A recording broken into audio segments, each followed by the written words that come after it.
Hello friends, ਤੁਹਾਡਾ ਸਵਾਗਤ ਹੈ ਅੱਜ ਦੀ ਕਲਾਸ ਦੇ ਵਿੱਚ। ਬਹੁਤ ਸੋਹਣਾ ਪੜ੍ਹ ਰਹੇ ਹੋ, ਬਹੁਤ ਸੋਹਣੇ ਕਮੈਂਟ ਆ ਰਹੇ ਨੇ ਤੁਹਾਡੇ। ਅਤੇ ਫਿਰ ਜਦੋਂ ਕਮੈਂਟ ਆਉਂਦੇ ਨੇ ਤਾਂ ਇੱਦਾਂ ਲੱਗਦਾ ਹੈ ਕਿ ਦੂਜੇ ਬੰਦੇ ਦੀ ਮਿਹਨਤ ਸਫਲ ਹੋ ਜਾਂਦੀ ਹੈ। ਉਮੀਦ ਕਰਦਾ ਤੁਹਾਨੂੰ ਵੀ ਚੈਨਲ ਪਸੰਦ ਆ ਰਿਹਾ, ਤੁਹਾਨੂੰ ਵੀ ਜੋ ਮੈਂ ਪੜ੍ਹਾ ਰਿਹਾ ਤੁਹਾਨੂੰ ਸਮਝ ਆ ਰਿਹਾ ਅਤੇ ਤੁਸੀਂ ਵੀ ਉਹਨੂੰ ਬੜੀ ਇਮਾਨਦਾਰੀ ਨਾਲ ਪੂਰੀ ਵੀਡੀਓ ਦੇਖਦੇ ਹੋਏ ਪੜ੍ਹਦੇ ਹੋਵੋਗੇ। ਕਿਉਂਕਿ ਵੀਡੀਓ ਨੂੰ ਜੇ ਆਪਾਂ ਪੂਰਾ ਨਹੀਂ ਦੇਖਾਂਗੇ ਤਾਂ ਸਾਨੂੰ ਐਂਡ ਤੱਕ ਸਮਝ ਨਹੀਂ ਆਏਗਾ ਕਿ ਆਪਾਂ ਕੀ ਕਰਿਆ ਅਤੇ ਕੀ ਆਪਾਂ ਕਰ ਰਹੇ ਹਾਂ।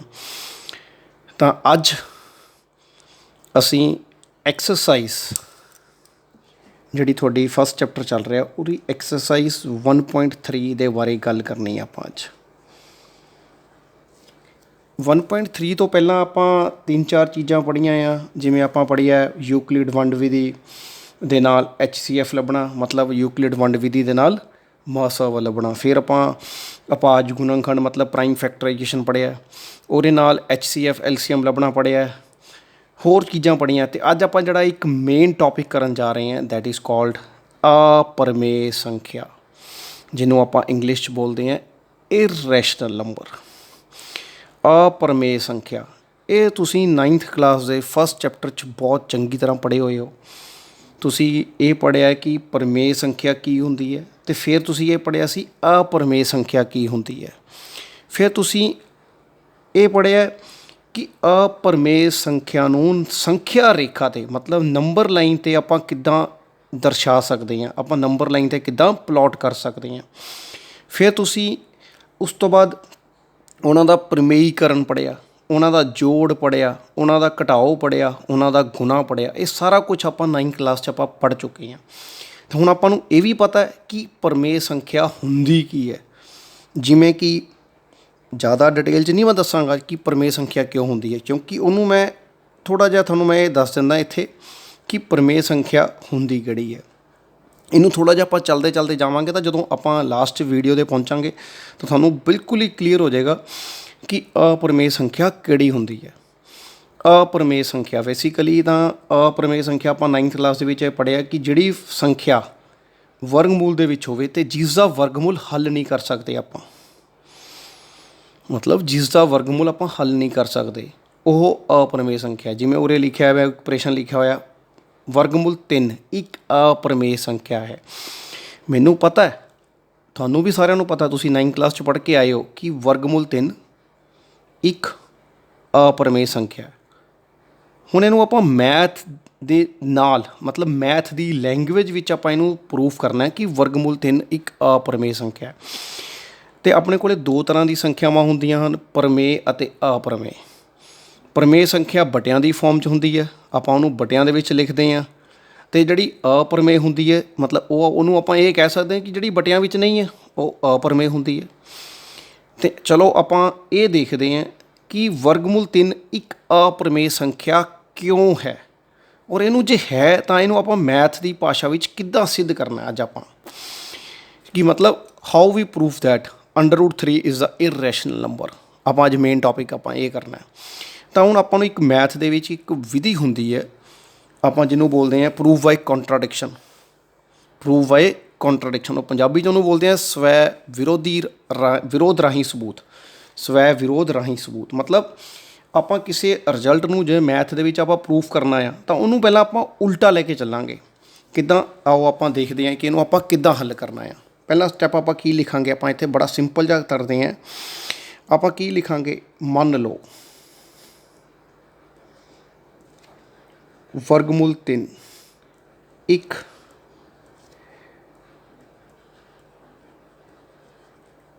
ਪਰਿਮੇਯ ਸੰਖਿਆ ਹੈ।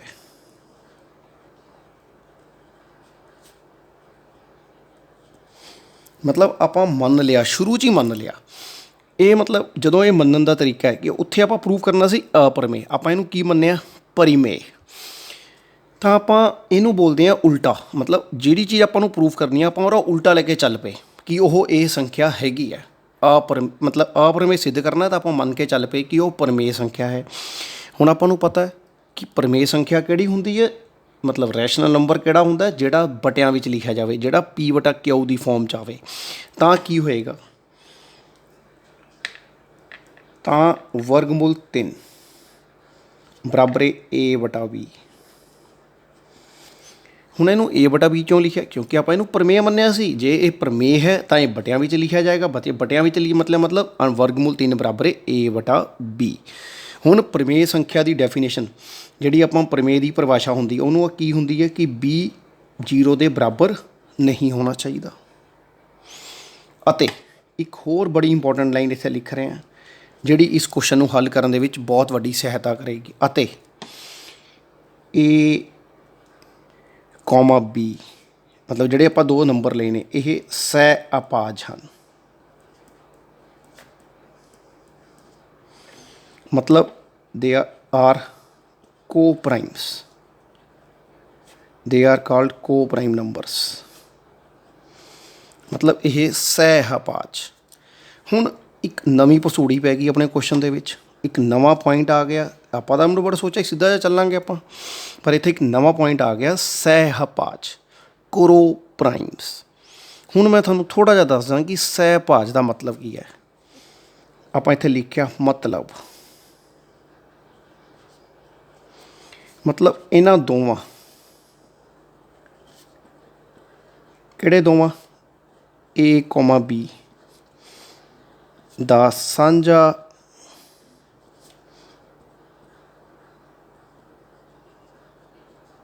ਗੁਣਨਖੰਡ ਸਿਰਫ ਤੇ ਸਿਰਫ ਇੱਕ ਹੋਵੇਗਾ। ਇਹਨੂੰ ਬੋਲਦੇ ਹਾਂ ਆਪਾਂ ਸਹਿ ਅਪਾਜ। ਮਤਲਬ a ਅਤੇ b ਇਸ ਤਰ੍ਹਾਂ ਦੇ ਨੰਬਰ ਹਨ ਜਿਨ੍ਹਾਂ ਦਾ ਸਿਰਫ ਅਤੇ ਸਿਰਫ ਇੱਕ ਗੁਣਨਖੰਡ ਹੈ, ਦੈਟ ਇਜ਼ ਕਾਲਡ 1। ਉਸ ਨੰਬਰ ਨੂੰ ਆਪਾਂ ਕੀ ਬੋਲਦੇ ਹਾਂ? ਸਹਿ ਅਪਾਜ। ਉਸ ਨੂੰ ਆਪਾਂ ਕੀ ਬੋਲਦੇ ਹਾਂ? ਸਹਿ ਅਪਾਜ। ਕਿੱਦਾਂ ਤੁਹਾਨੂੰ ਸਮਝਾਉਂਦਾ ਹਾਂ। ਆਪਾਂ ਕੋਈ ਦੋ ਸੰਖਿਆ ਲੈ ਲਈਆਂ 5/3। ਇਹ ਦੋਨੋਂ ਨੰਬਰ ਕਿਹੜੀ ਹੈ? ਆਪਾਂ ਨੂੰ ਪਤਾ ਲੱਗ ਗਿਆ ਕਿ ਦੋਨੋਂ ਪ੍ਰਮੇय ਬਟਿਆਂ ਵਿੱਚ ਹੈ ਅਤੇ ਪ੍ਰਮੇय ਹੈ। ਅਤੇ ਆਪਾਂ ਦੇਖਿਆ ਕਿ 5 ਜਿਹੜਾ ਹੈਗਾ ਕਿੱਦਾਂ ਲਿਖਿਆ ਜਾਂਦਾ? 5 ਗੁਣਾ 1। ਅਤੇ ਜਿਹੜਾ 3 ਹੈ ਉਹ ਵੀ 5 ਗੁਣਾ 1 ਲਿਖਿਆ ਜਾਂਦਾ। ਜੇ ਆਪਾਂ ਦੋਨਾਂ ਦੇ ਗੁਣਨਖੰਡ ਬਣਾਈਏ, ਉਹਨੂੰ ਸਾਈਡ 'ਤੇ ਰੱਖ ਲਈਏ, ਉਹਨੂੰ ਸਾਈਡ 'ਤੇ ਰੱਖ ਲਈਏ, ਅਤੇ ਇਹਨਾਂ 'ਚ ਸਾਂਝਾ ਕੀ ਆਏਗਾ?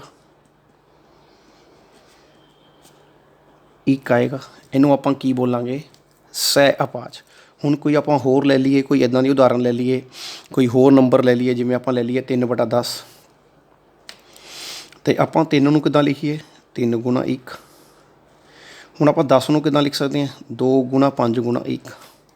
ਮਤਲਬ ਇਹ ਜਾਣ ਕੇ ਲਿਖ ਕੇ ਦਿਖਾਇਆ ਮੈਂ ਤੁਹਾਨੂੰ ਕਿ 2 ਨੂੰ ਬੱਚਾ ਬੋਲਦਾ ਸਰ ਇਹਨੂੰ ਆਪਾਂ 2 'ਤੇ ਵੀ ਬਣ ਸਕਦੇ ਹਾਂ, 5 'ਤੇ ਵੀ ਬਣ ਸਕਦੇ ਹਾਂ, 1 'ਤੇ ਵੀ ਬਣ ਸਕਦੇ ਹਾਂ, ਅਤੇ 10 'ਤੇ ਖੁਦ 'ਤੇ ਜਾਊਗਾ। ਇਹਨਾਂ ਦੇ ਆਪਾਂ ਗੁਣਨਖੰਡ ਬਣਾ ਲਿਆ, ਤੋੜ 'ਤੇ ਆਪਾਂ। ਫਿਰ ਇਹਨਾਂ ਦੇ ਗੁਣਨਖੰਡ ਵਿੱਚ ਸਾਂਝਾ ਕੀ ਆਇਆ ਆਪਣੇ ਕੋਲ? ਮਤਲਬ ਸਾਂਝੇ ਦਾ ਮਤਲਬ ਕਾਮਨ ਕੀ ਆਇਆ? 1 ਆਇਆ। ਮਤਲਬ ਜਿਹਨੂੰ ਆਪਾਂ ਬੋਲਦੇ ਹਾਂ ਕਿ ਸਾਂਝਾ ਗੁਣਨਖੰਡ, ਮਤਲਬ ਕਾਮਨ ਫੈਕਟਰ ਇਜ਼ 1। ਤਾਂ ਆਪਾਂ ਨੂੰ ਇੱਥੋਂ ਦੀ ਪਤਾ ਲੱਗ ਗਿਆ ਕਿ ਕੋ-ਪ੍ਰਾਈਮ ਨੰਬਰ, ਸਹਿ ਅਪਾਜ ਨੰਬਰ ਉਹ ਹੁੰਦੇ ਨੇ ਜਿਨ੍ਹਾਂ ਦਾ ਸਾਂਝਾ ਗੁਣਨਖੰਡ 1 ਹੋਵੇ। ਅਤੇ ਆਪਾਂ ਇੱਥੇ a b ਨੂੰ ਕੀ ਮੰਨਿਆ ਕਿ a ਅਤੇ b ਸਹਿ ਅਪਾਜ ਹਨ। ਹੁਣ ਆਪਾਂ ਸਹਿ ਅਪਾਜ ਬਾਰੇ ਆਪਾਂ ਨੂੰ ਪਤਾ ਲੱਗ ਗਿਆ ਕਿ ਹੁਣ ਆਪਾਂ ਸਹਿ ਅਪਾਜ ਨੂੰ ਪੜ੍ਹ ਲਿਆ। ਹੁਣ ਆਪਾਂ ਅੱਗੇ ਦੇਖਦੇ ਹਾਂ ਕਿ ਆਪਾਂ ਇਹਨੂੰ ਅੱਗੇ ਕਰਨਾ ਕੀ ਹੈ। ਸਿਰਫ ਇਹ ਤਾਂ ਮੈਂ ਤੁਹਾਨੂੰ ਸਮਝਾਉਣ ਲਈ ਕੀਤਾ ਸੀ ਕਿ ਇਹ ਸਹਿ ਅਪਾਜ ਹੈ। ਜੇ ਪੇਪਰ 'ਚ ਆਉਣਾ ਤਾਂ ਆਪਾਂ ਇਹ ਲਿਖਣਾ ਕਿ ਮਤਲਬ a ਅਤੇ b ਸਹਿ ਅਪਾਜ ਹਨ। ਬਸ ਉਹ ਤਾਂ ਸਾਰਾ ਕੁਛ ਪਤਾ ਹੈ ਕਿ ਸਾਰਾ ਕੁਛ ਕੀ ਹੈ। ਹੁਣ ਆਪਾਂ ਨੂੰ ਪਤਾ ਹੈ ਕਿ ਆਪਾਂ ਇਹਨੂੰ ਲੈ ਕੇ ਚੱਲਦੇ ਹਾਂ।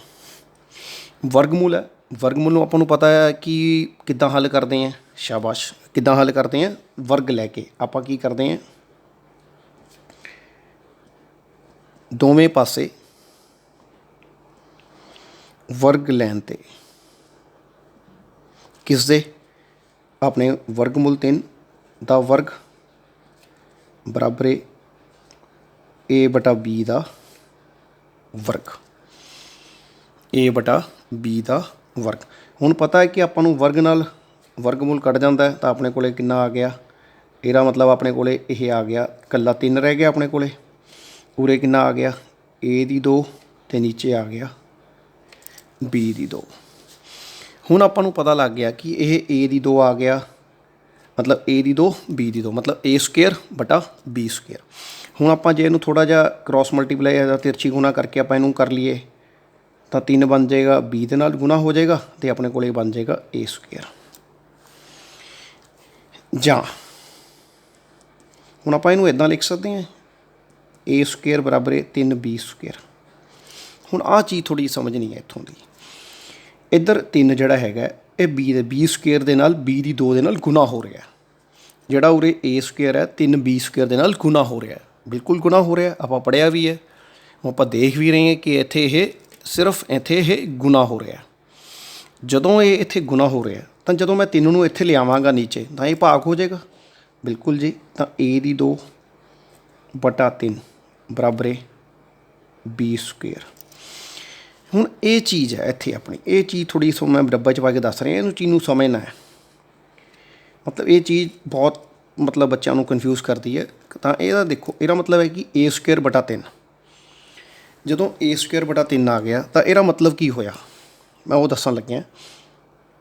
ਇੱਥੇ ਦੇਖੋ ਜਰਾ ਆਪਣੇ ਸਾਈਡ 'ਤੇ, ਏ ਸਕੁਏਅਰ ਅੰਦਰ ਹੋ ਗਿਆ ਤਾਂ 3 ਬਾਹਰ ਹੋ ਗਿਆ। ਏ ਸਕੁਏਅਰ ਅੰਦਰ 3 ਬਾਹਰ, ਤਾਂ ਮਤਲਬ ਇਹ ਇੱਥੇ ਇੱਕ ਇੱਦਾਂ ਦੀ ਸੰਖਿਆ ਹੈ ਜਿਹਨੂੰ 3 ਨੇ ਭਾਗ ਕੀਤਾ, ਪਰ ਜਿਹੜਾ ਸਾਡੇ ਕੋਲ ਰਿਜ਼ਲਟ ਆਇਆ ਮਤਲਬ ਜਿਹਦੇ ਨਾਲ ਭਾਗ ਹੋਣਾ ਆ, ਮਤਲਬ ਆਪਾਂ ਜਿਹਨੂੰ ਬੋਲਦੇ ਹਾਂ ਭਾਗਫਲ, ਉਹ ਕਿੰਨਾ ਆ ਗਿਆ b ਦੀ 2। ਆਇਆ ਸਮਝ? ਮਤਲਬ b ਦੀ 2 ਆਪਾਂ ਇਹਨੂੰ ਇੱਥੇ a ਬੋਲਦੇ ਹਾਂ। ਹੁਣ ਜਿਵੇਂ ਆਪਾਂ ਇੱਕ ਸਿੰਪਲ ਜੀ ਗੱਲ ਕਰਦਾ ਮੈਂ ਤੁਹਾਡੇ ਸਾਹਮਣੇ, ਕੋਈ ਇੱਕ ਨੰਬਰ ਲਿਆ, ਉਹਨੂੰ ਆਪਾਂ ਭਾਗ ਕਰਿਆ ਅਤੇ ਉਹ ਜਿਹੜਾ ਉਹਦਾ ਰਿਜ਼ਲਟ ਆਇਆ ਉਹ ਵੀ ਵਰਗਾਂ ਦੀ ਫੋਰਮ 'ਚ ਆਇਆ, ਤਾਂ ਇੱਥੇ ਕੀ ਬਣ ਗਿਆ, ਆਪਾਂ ਕੀ ਲਿਖਾਂਗੇ, ਆਪਾਂ ਇੱਥੇ ਆਪਾਂ ਕੀ ਲਿਖਾਂਗੇ, ਇਹ ਚੀਜ਼ ਨੂੰ ਸਮਝਣਾ ਪੜੇਗਾ ਕਿ ਜਿਹੜਾ 3 ਹੈ ਉਹ ਏ ਸਕੁਏਅਰ ਨੂੰ ਵੰਡਦਾ ਹੈ। ਵੰਡਦਾ ਹੈ ਮਤਲਬ ਭਾਗ ਕਰਦਾ ਹੈ, ਮਤਲਬ डिवाइड करता है, वो इसनू डिवाइड करता है। मतलब 3 ਜਿਹੜਾ ਹੈਗਾ ਉਹ ਏ ਸਕੁਏਅਰ ਨੂੰ ਵੰਡਦਾ ਹੈ, ਮਤਲਬ डिवाइड करता है। ਹੁਣ ਆਪਾਂ ਨੂੰ ਇਹ ਪਤਾ ਲੱਗ ਗਿਆ। ਹੁਣ ਇੱਕ ਹੋਰ ਉਦਾਹਰਨ ਤੁਹਾਨੂੰ ਮੈਂ ਦਿੰਦਾ ਹਾਂ।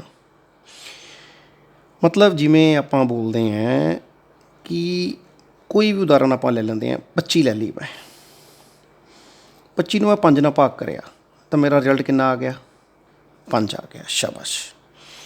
ਹੁਣ ਦੇਖਿਆ ਜਾਵੇ ਜਿਹੜਾ 25 ਹੈ ਇਹ ਮੇਰੇ ਕੋਲ 5 ਦਾ ਵਰਗ ਹੈ ਬਟਾ 5, ਬਿਲਕੁਲ 5 ਦਾ ਵਰਗ ਹੈ। ਤਾਂ ਇਹਦਾ ਮਤਲਬ ਇਹਦਾ ਵਰਗ, ਜੇ ਆਪਾਂ ਇਹਦਾ ਵਰਗਮੂਲ ਕੱਢ ਲਈਏ, ਜੇ ਇਹਨੂੰ ਵਰਗ ਤੋਂ ਬਾਹਰ ਕੱਢ ਦਈਏ ਤਾਂ 5 ਆਏਗਾ, ਤਾਂ ਵੀ 5 ਬਟਾ 5 1 ਹੋ ਜਾਏਗਾ। ਤਾਂ ਉਰੇ 1 ਆਇਆ ਸੀਗਾ, ਉਰੇ ਰਿਜ਼ਲਟ 5 ਦੇ ਬਰਾਬਰ ਹੈ। ਮਤਲਬ ਜੇ ਇੱਕ ਸੰਖਿਆ ਕਿਸੇ ਦੇ ਵਰਗ ਨੂੰ ਵੰਡਦੀ ਹੈ, ਮਤਲਬ ਜੇ ਕਿਸੇ ਦੇ ਵਰਗ ਨੂੰ ਵੰਡਦੀ ਹੈ ਤਾਂ ਉਹ ਸੰਖਿਆ ਉਸ ਦੇ ਮਤਲਬ ਜਿਸ ਦਾ ਵਰਗ ਬਣਿਆ ਉਸ ਨੂੰ ਵੀ ਵੰਡੇਗੀ। ਮਤਲਬ ਜੇ 5 25 ਨੂੰ ਵੰਡਦਾ ਹੈ ਤਾਂ 25 ਦਾ ਵਰਗਮੂਲ ਕੀ ਹੁੰਦਾ ਹੈ, 5, ਤਾਂ 5 ਜਿਹੜਾ ਹੈਗਾ ਉਹ 5 ਨੂੰ ਵੀ ਵੰਡੇਗਾ। ਜਿਵੇਂ 16 4 'ਤੇ ਵੰਡੀ ਜਾਂਦੀ ਹੈ ਤਾਂ 16 ਦਾ ਵਰਗਮੂਲ 16 ਦਾ ਵਰਗਮੂਲ 4, ਤਾਂ ਉਹ ਵੀ 4 'ਤੇ ਵੀ ਵੰਡਿਆ ਜਾਏਗਾ। ਤਾਂ ਇਹ ਚੀਜ਼ ਬੜੀ ਇੰਪੋਰਟੈਂਟ ਸਮਝਣੇ ਵਾਲੀ ਹੈ ਕਿ ਜੇ 16 4 'ਤੇ ਵੰਡਿਆ ਜਾਂਦਾ ਹੈ ਤਾਂ 16 ਦਾ ਵਰਗਮੂਲ ਕੀ ਹੁੰਦਾ, 4, ਉਹ 4 'ਤੇ ਵੀ ਵੰਡਿਆ ਜਾਂਦਾ ਹੈ।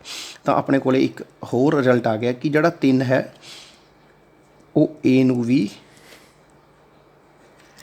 ਨੂੰ ਵੀ ਵੰਡਦਾ ਹੈ।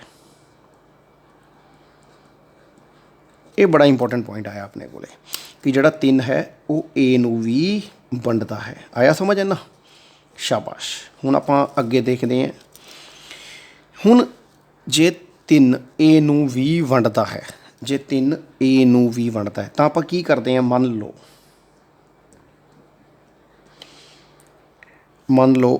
ਏ ਬਰਾਬਰ ਹੈ 3C, ਆਪਾਂ ਆਪਣੀ ਮਰਜ਼ੀ ਨਾਲ ਮੰਨ ਲਿਆ।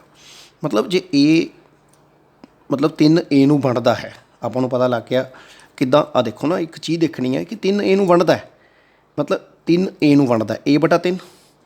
ਜਦੋਂ ਇਹਨੂੰ ਆਪਾਂ ਏ ਨੂੰ ਅੰਦਰ ਰੱਖਾਂਗੇ ਤਾਂ 3 ਨੂੰ ਭਾਗ ਕਰਾਂਗੇ, ਆਪਾਂ ਏ ਨੂੰ ਅੰਦਰ ਰੱਖ ਕੇ 3 ਨਾਲ ਭਾਗ ਕਰਿਆ। ਮੰਨ ਲਓ ਇਹ ਸੀ 'ਤੇ ਵੰਡਦਾ ਹੈ ਤਾਂ ਆਪਾਂ ਇਹਨੂੰ ਕਿੱਦਾਂ ਲਿਖਾਂਗੇ, ਆਪਾਂ ਇਹਨੂੰ ਯੂਕਲਿਡ ਲੈਮਾ ਦੇ ਵਿੱਚ ਕਿੱਦਾਂ ਲਿਖਦੇ ਹਾਂ, ਏ ਬਰਾਬਰ ਹੈ 3 ਕਿਹਦੇ ਨਾਲ ਵੰਡਿਆ ਗਿਆ ਪਲੱਸ ਕੀ ਹੁੰਦਾ 0, 0 ਕੀ ਹੁੰਦਾ ਉਰੇ ਬਾਕੀ, 0 ਕੀ ਹੁੰਦਾ ਉਰੇ ਬਾਕੀ। ਤਾਂ ਉਰੇ ਬਾਕੀ ਮੈਂ ਲਿਖ ਨਹੀਂ ਰਿਹਾ ਤਾਂ ਇਹਨੂੰ ਆਪਾਂ ਇਸ ਫਾਰਮ ਦੇ ਵਿੱਚ ਲਿਖ ਲਿਆ। ਮੰਨ ਲਓ ਏ ਬਰਾਬਰ ਹੈ 3C, ਜਿੱਥੇ C ਕੀ ਹੈ, ਇੱਕ ਸੰਪੂਰਨ ਸੰਖਿਆ ਹੈ। C ਕੀ ਹੈ ਉਰੇ, ਇੱਕ ਸੰਪੂਰਨ ਸੰਖਿਆ। ਇਸ ਨੂੰ ਮੈਂ ਕੀ ਕਰਦਾ, ਇਹਨੂੰ ਇੱਕ ਨੰਬਰ ਮੰਨ ਲੈਂਦਾ, ਇਹਨੂੰ ਮੈਂ 1 ਨੰਬਰ ਮੰਨਿਆ। ਇਹਨੂੰ ਮੰਨ ਲਿਆ 1 ਨੰਬਰ, ਤਾਂ ਆਪਾਂ ਉਰੇ ਕੀ ਲਿਖਦੇ ਹਾਂ, a ਦਾ ਮੁੱਲ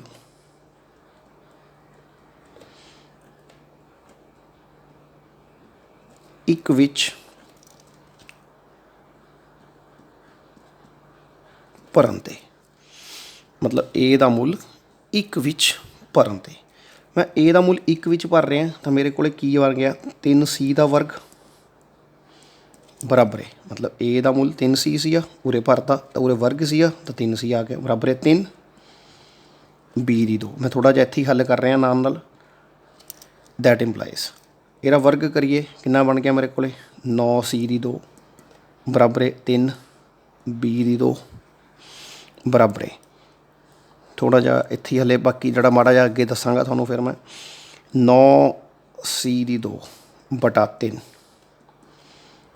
ਬਰਾਬਰ ਹੈ b ਸਕੁਏਅਰ, ਇੱਥੇ ਆ ਗਿਆ 3c ਸਕੁਏਅਰ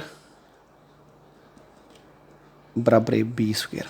ਇਹ ਵੀ ਸਾਡੇ ਇਸੀ ਤਰ੍ਹਾਂ ਦੀ ਫੋਰਮ ਆ ਗਈ ਸਾਡੇ ਕੋਲ, ਦੇਖੋ ਜ਼ਰਾ ਧਿਆਨ ਨਾਲ, ਨੰਬਰ 1 ਦੇ ਨਾਲ ਦੇਖੋ ਇਹਨੂੰ। ਤਾਂ ਜਾਂ b ਸਕੁਏਅਰ ਬਰਾਬਰ ਹੈ 3c ਸਕੁਏਅਰ। ਆਇਆ ਸਮਝ ਨਾ। ਹੁਣ ਕੀ ਕਰਿਆ ਆਪਾਂ, ਜੇ ਆਪਾਂ ਇਹਨੂੰ b ਸਕੁਏਅਰ ਬਰਾਬਰ ਹੈ 3c ਸਕੁਏਅਰ ਆ ਗਿਆ, ਇਹਨੂੰ ਆਪਾਂ ਉਸੀ ਤਰ੍ਹਾਂ ਲਿਖ ਸਕਦੇ ਹਾਂ ਜਿੱਦਾਂ ਆਪਾਂ ਉੱਪਰ ਲਿਖਿਆ ਸੀਗਾ। ਆਪਾਂ ਲਿਖਣ ਦੀ ਕੋਸ਼ਿਸ਼ ਕਰਦੇ ਹਾਂ, ਦੇਖਦੇ ਹਾਂ ਸਾਡੇ ਕੋਲ ਕੀ ਬਣਦਾ ਆ। ਜ਼ਰਾ ਧਿਆਨ ਨਾਲ ਦੇਖਣਾ ਉਰੇ ਮੈਂ ਕੀ ਲਿਖਣ ਲੱਗਿਆ। ਤਾਂ b ਸਕੁਏਅਰ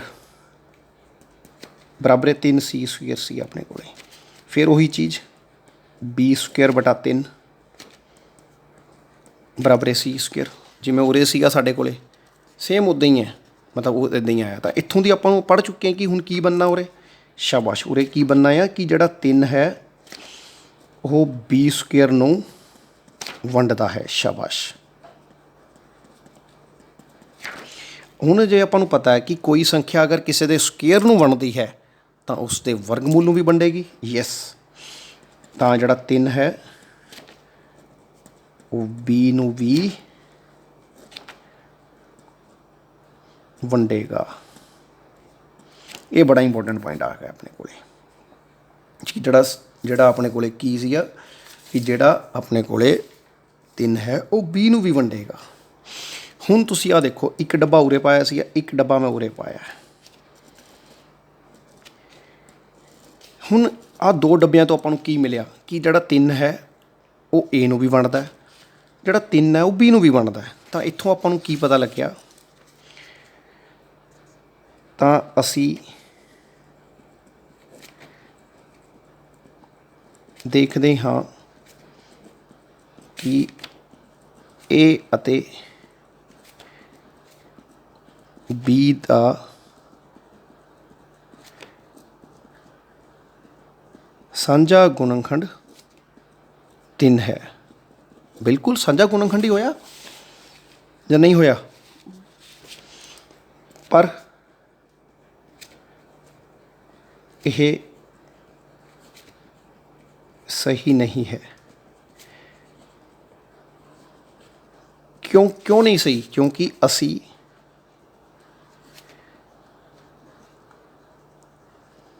ਮੰਨਿਆ ਸੀ ਕਿ a ਅਤੇ b ਸਹਿ ਅਪਾਜ ਹਨ। ਸਹਿ ਅਪਾਜ ਦਾ ਮਤਲਬ ਕਿ a ਅਤੇ b ਦਾ ਸਾਂਝਾ ਗੁਣਨਖੰਡ 1 ਹੈ, ਪਰ ਆਪਾਂ ਕੀ ਸਿੱਧ ਕਰਤਾ ਕਿ a ਅਤੇ b ਦਾ ਸਾਂਝਾ ਗੁਣਨਖੰਡ 3 ਹੈ, ਮਤਲਬ 1 ਤੋਂ ਇਲਾਵਾ ਕੋਈ ਹੋਰ ਵੀ ਹੈ। ਉਹ ਕੀ ਹੈ? 3 ਹੈ। 1 ਤੋਂ ਇਲਾਵਾ ਆਪਾਂ ਕੀ ਸਿੱਧ ਕਰਤਾ ਕਿ a ਅਤੇ b ਦਾ ਸਾਂਝਾ ਗੁਣਨਖੰਡ 1 ਤੋਂ ਇਲਾਵਾ ਕੋਈ ਹੋਰ ਹੈ। ਤਾਂ ਅਸੀਂ ਜੋ ਸੋਚਿਆ ਸੀ ਉਹ ਗਲਤ ਹੈ ਕਿ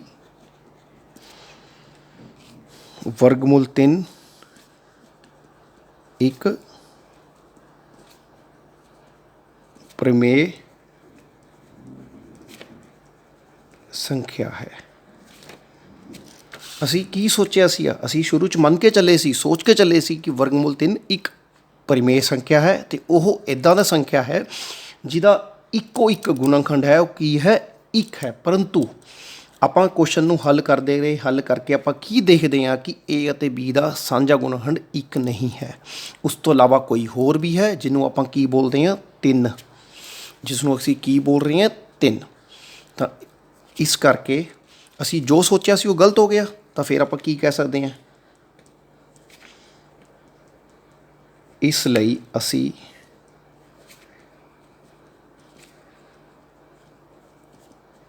ਕਹਿ ਸਕਦੇ ਹਨ ਕਿ ਵਰਗਮੂਲ 3 ਇੱਕ अपरिमेय संख्या है। मतलब ਆਪਾਂ ਲੈ ਕੇ ਇੱਕ ਚੱਲੇ ਸੀ ਕੁਛ ਹੋਰ, ਆਪਾਂ ਉਹਦਾ ਉਲਟ ਪ੍ਰੂਫ ਕਰਤਾ, ਆਪਾਂ ਕੌਂਟਰਾਡਿਕਸ਼ਨ ਕਰਤੀ। ਆਪਾਂ ਕੀ ਬੰਨਿਆ ਸੀ, ਪ੍ਰਮੇय ਹੈ, ਪਰ ਉਹ ਪ੍ਰਮੇय ਨਹੀਂ ਹੈ। ਮਤਲਬ ਕੀ ਹੈ, ਉਹ ਅਪਰਮੇय ਹੈ। ਅਤੇ ਇਹਨੂੰ ਆਪਾਂ ਬੋਲਦੇ ਹਾਂ ਪ੍ਰੂਫ ਬਾਈ ਕੌਂਟਰਾਡਿਕਸ਼ਨ। ਮਤਲਬ ਇਹਨੂੰ ਆਪਾਂ ਕੀ ਬੋਲਦੇ ਹਾਂ, ਸਵੈ ਵਿਰੋਧੀ ਰਾਹੀਂ ਸਬੂਤ। ਹੁਣ ਇਸ ਕੁਐਸਚਨ ਨੂੰ ਆਪਾਂ ਕੀਤਾ ਕੁਛ ਨਹੀਂ ਸੀਗਾ, ਆਪਾਂ ਉਹਨੂੰ ਲੈ ਕੇ ਚੱਲੇ A/B ਸਹਿਭਾਜ। ਸਹਿਭਾਜ ਨੂੰ ਆਪਾਂ ਮੰਨਿਆ ਕੋਪ੍ਰਾਈਮ। ਕੋਪ੍ਰਾਈਮ ਦਾ ਮਤਲਬ ਕਿ ਉਹਨਾਂ ਦਾ ਸਾਂਝਾ ਗੁਣਨਖੰਡ ਇੱਕ ਹੈ।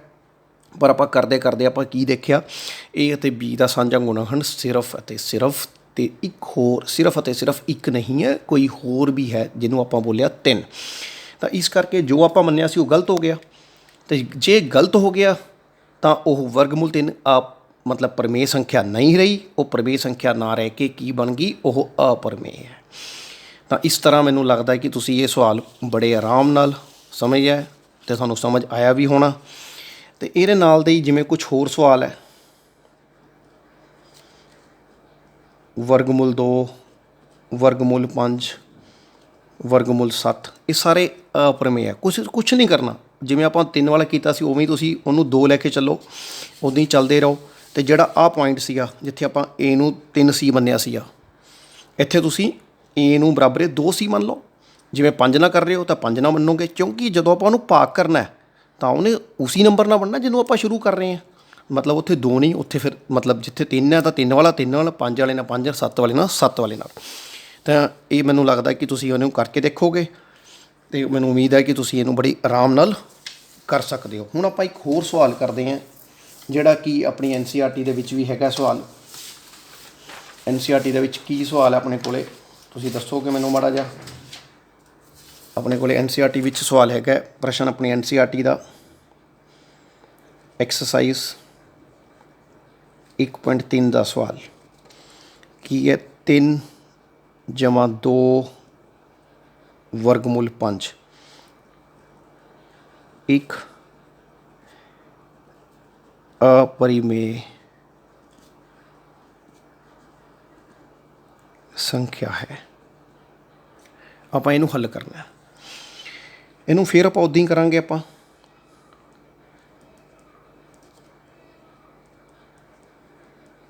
ਮੰਨ ਲਓ 3 ਜਮ੍ਹਾਂ 2 ਵਰਗਮੂਲ 5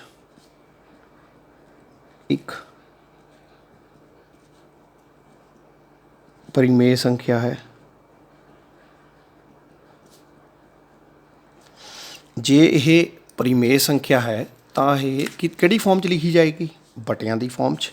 ਮਤਲਬ ਇਹ ਫ੍ਰੈਕਸ਼ਨ ਦੇ ਵਿੱਚ ਲਿਖੀ ਜਾਏਗੀ। ਤਾਂ ਮਤਲਬ 3 ਜਮ੍ਹਾਂ 2 ਵਰਗਮੂਲ 5 ਬਰਾਬਰ A/B, A/B, ਜਿੱਥੇ ਫਿਰ B 0 ਦੇ ਬਰਾਬਰ ਨਹੀਂ ਹੈ ਅਤੇ A ਅਤੇ B ਸਹਿ-ਅਭਾਜ ਹਨ। ਹੁਣ ਆਪਾਂ ਇਹਨੂੰ ਹੱਲ ਕਰਨਾ। ਥੋੜ੍ਹਾ ਜਿਹਾ ਆਪਾਂ ਹੱਲ ਕੀ ਕਰਾਂਗੇ, ਆਪਾਂ ਮਤਲਬ ਆਪਾਂ ਇੱਧਰਲੇ ਪਾਸੇ ਇਕੱਲਾ ਵਰਗਮੂਲ ਰੱਖਾਂਗੇ, ਬਾਕੀ ਸਾਰਾ ਕੁਛ ਆਪਾਂ ਉੱਧਰ ਦੂਜੇ ਪਾਸੇ ਸ਼ਿਫਟ ਕਰ ਦਾਂਗੇ। ਕਿੱਦਾਂ ਸ਼ਿਫਟ ਕਰਾਂਗੇ, ਪਹਿਲਾਂ ਆਪਾਂ 3 ਨੂੰ ਉੱਧਰ ਭੇਜਿਆ, ਇੱਧਰ ਪਲੱਸ ਹੈ, ਦੂਜੇ ਪਾਸੇ ਜਾ ਕੇ ਕੀ ਹੋ ਜਾਏਗਾ, ਮਾਈਨਸ ਹੋ ਜਾਏਗਾ। ਸ਼ਾਬਾਸ਼, ਇਹਦੇ ਨੀਚੇ ਆਪਾਂ 1 ਲਾਤਾ। ਹੁਣ ਆਹ 2, ਇਹ ਵਰਗਮੂਲ 5 ਨਾਲ ਇੱਧਰ ਗੁਣਾ ਹੋ ਰਿਹਾ, ਦੂਜੇ ਪਾਸੇ ਜਾ ਕੇ ਕੀ ਹੋਏਗਾ, ਭਾਗ। ਸ਼ਾਬਾਸ਼। ਹੁਣ ਭਾਗ ਕਰਨ ਦਾ ਤਰੀਕਾ ਕੀ ਹੈ, ਦੋਨੋਂ ਸੰਖਿਆ ਨੂੰ 2 ਨਾਲ ਭਾਗ ਕਰ ਦਿਓ।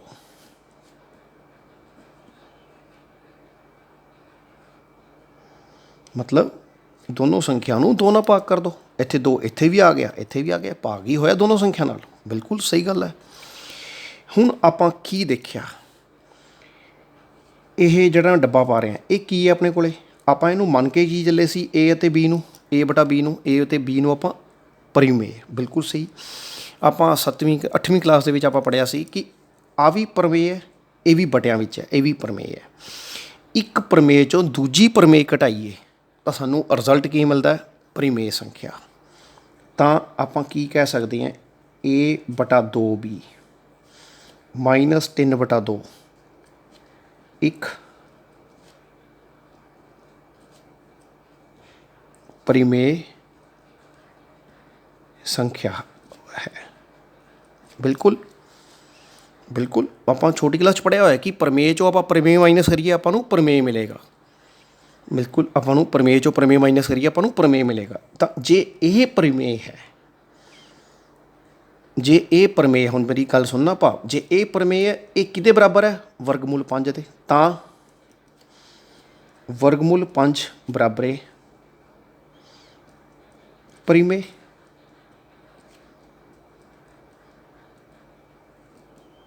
वर्गमूल 5 बराबर है परिमेय संख्या। बिल्कुल बिल्कुल सही कि वर्गमूल 5 बराबर है परिमेय, क्योंकि वो दोनों बराबर सी है। जे इनू परिमेय मन्निया तो वर्गमूल 5 किहदे बराबर आ गया, परिमेय के बराबर है। परंतु ये बड़ा इंपॉर्टेंट पॉइंट है,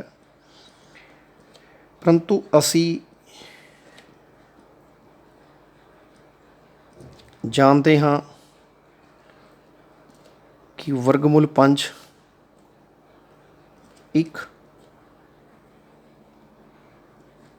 अपरिमेय संख्या है।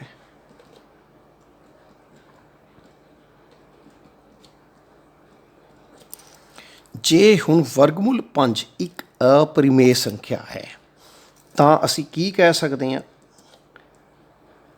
अपरिमेय बराबर परिमेय। दसो हुण यही चीज़ आएगी ना, वर्गमूल 5 अपन पता कि अपरिमेय, उहदी थां ते अपरिमेय लिखता, ये पता सी परिमेय है तो इहदी थां ते मैं परिमेय लिखता। हुण बोलो तुसीं, क्या यह इस दे बराबर होएगी? मतलब क्या वर्गमूल 5 बराबर 5 होएगा? नहीं, बिल्कुल भी नहीं होएगा। तो आपां की मारिया इहनूं, तो आपां की कहता कि तां अपरिमेय बराबर नहीं है परिमेय दे। तो फिर आप सिंपल जी 2 लाइनां लिखनियां उपर जो लिखियां सी, तो असी कह सकते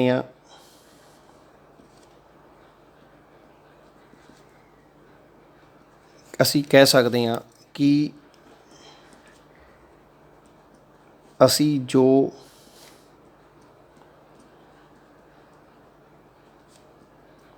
सोचा सी ओह गलत है। तो 3 जमा 2 वर्गमूल 5 एक अपरिमेय संख्या है।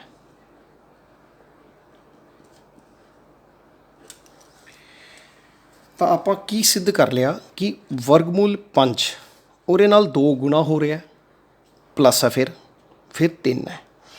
तो आप एक इत्थे सिट्टा कढ़िया कि अपरिमेय संख्या दे नाल चाहे तुसी कोई परिमेय संख्या जोड़ लो जां इहदे विच्चों कोई परिमेय संख्या घटा दो जां इसनूं किसी सिंपल अपना परिमेय दे नाल गुणा कर दो। तो जां मतलब जां इदां दा सवाल कोई भी, मतलब जो 2 जमा 3 वर्गमूल 5 जां वर्गमूल 5 जमा वर्गमूल 2 जां उरे माइनस, तो यह सारियां दी सारियां संख्या की हुंदियां आ अपरिमेय। मतलब जे एक अपरिमेय संख्या दे विच परिमेय संख्या जोड़ी जाए जां परिमेय संख्या घटाई जाए जां परिमेय संख्या नूं गुणा किया जाए जां उहनूं एक ਇੱਦਾਂ ਲਿਖਿਆ ਜਾਵੇ ਦੋ ਤਿੰਨ ਰਕਮਾਂ ਦੇ ਵਿੱਚ ਜੋੜ ਕੇ ਜਾਂ ਘਟਾਓ ਕਰਕੇ, ਜਾਂ ਦੋਨੋਂ ਅਪਰਿਮੇਯ ਸੰਖਿਆ ਨੂੰ ਜੋੜਿਆ ਜਾਵੇ ਜਾਂ ਘਟਾਇਆ ਜਾਵੇ, ਉਹਦਾ ਸਿੱਟਾ ਹਮੇਸ਼ਾ ਅਪਰਿਮੇਯ ਹੁੰਦਾ ਹੈ। ਉਹ ਆਪਾਂ ਕਰਕੇ ਵੀ ਦੇਖ ਲਿਆ, ਅਤੇ ਤੁਸੀਂ ਧਿਆਨ ਰੱਖਣਾ ਹੈ ਤੁਹਾਡੀ ਬੁੱਕ ਵਿੱਚ ਵੀ ਦਿੱਤਾ ਹੋਇਆ ਸਿਧਾਂਤ। ਇਹ ਆਪਾਂ 9ਵੀਂ ਕਲਾਸ ਦੇ ਵਿੱਚ ਵੀ ਪੜ੍ਹਿਆ, ਤਾਂ ਆਪਾਂ 10ਵੀਂ ਦੇ ਵਿੱਚ ਵੀ ਸਾਡੀ ਬੁੱਕਸ ਦੇ ਵਿੱਚ ਇਹ ਦਿੱਤਾ ਹੋਇਆ ਕਿ ਅਪਰਿਮੇਯ ਦੇ ਨਾਲ ਜੇ ਪਰਿਮੇਯ ਜੋੜੀ ਜਾਵੇ ਜਾਂ ਪਰਿਮੇਯ ਘਟਾਈ ਜਾਵੇ ਜਾਂ ਗੁਣਾ ਕੀਤੀ ਜਾਵੇ, ਤਾਂ ਜਾਂ ਅਪਰਿਮੇਯ ਦੇ ਵਿੱਚ ਕੋਈ ਅਪਰਿਮੇਯ ਘਟਾਈ ਜਾਵੇ ਜਾਂ ਜੋੜੀ ਜਾਵੇ, ਤਾਂ ਰਿਜ਼ਲਟ ਇੱਥੇ ਮੈਂ ਇਹੀ ਬੋਲ ਰਿਹਾ ਕਿ ਅਪਰਿਮੇਯ ਦੇ ਵਿੱਚ ਜੋੜੀ ਜਾਂ ਘਟਾਈ ਜਾਵੇ, ਤਾਂ ਰਿਜ਼ਲਟ ਹਮੇਸ਼ਾ ਅਪਰਿਮੇਯ ਹੀ ਹੁੰਦਾ ਹੈ। ਉਮੀਦ ਕਰਦਾ ਹਾਂ ਤੁਸੀਂ ਇਸ ਨੂੰ ਸਮਝੋਗੇ ਔਰ ਤੁਹਾਨੂੰ ਇਹ ਬੜਾ ਚੰਗੀ ਤਰ੍ਹਾਂ ਸਮਝ ਆਇਆ ਵੀ ਹੋਏਗਾ।